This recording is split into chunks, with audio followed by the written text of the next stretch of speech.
Ало Таравари или ало градоначалниче? 3 месеци министер, а наскоро кандидат за градоначалник на Гостивар. Арбен Таравари ја отвори дилемата дали министрите, пратениците и другите функционери кои се кандидираа за градоначалници треба претходно да поднесат оставки.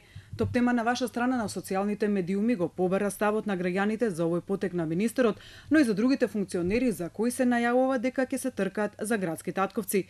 Еве какви одговори добивме.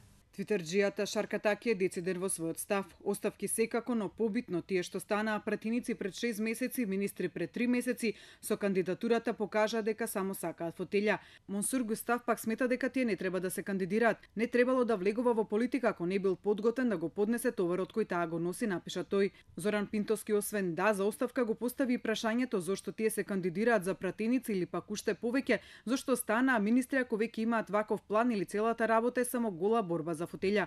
Дел од одговорите кои ги добивме гласеа само кратко да за претходни оставки од функционерите кои решиле да се кандидираат за градоначалници. Бојар Исмани исто така е со став дека тие треба да поднесат оставки, но Оди Чекор понатаму вели дека ако загубат на локалните избори, тие треба да се повлечат од политиката. Беки Мазизи Екмаса ни одговори е нормално да биде вака, бидејќи политичките партии немаат доволно кадри. Ако не стане градоначалник, министерското место му е гарантирано.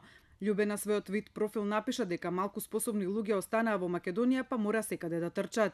Бојан Петровски смета дека Таравари е најголемото разочарување во новата влада, затоа што поради верност кон партијата е прокуцка шансата да биде запаметен како еден од ретките албанци функционери кои има симпатии кај македонците. Владимир Штериовски на нашето прашање дали локалните избори ја расипаа линијата Ало Таравари, вели дека ја расипале популистичките партиски пресметки. На социјалните мрежи ваквиот потек на министерот се коментираше и од друг агол. Така твитерџијата Карделј во кандидатурата на Таравари гледа проблем за владеачката коалиција и констатира дека таа тешко ќе се одржи. Фатмир Емролао во потегот препознава политички аматеризам која покажува суровата реалност кај албанските партии. Таму нема внатрепартиска демократија и затоа нема и квалитетен кадар, констатира тој.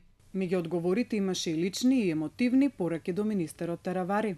Таков е постот на Сонја Мулацка која бара од министерот да не се кандидира за градоначалник и да се најде друг кадар за градоначалник на Гостивар со порака останете министри, средете го убиеното здравство. Кристијан Таневски пак е разочаран од одлуката на Таравари, бидејќи тој со тоа дозволува некој пред време да му ја истроши политичката кариера. Социјалните мрежи не го штедеа министерот Таравари за неговиот потек, но како ќе се приближуваат локалните избори и ќе се откриваат и другите кандидати за градоначалници, известно е дека јавноста ќе го каже своето мислење за секој од нив и за потезите кои партиите ги влечат со нивните кандидатури.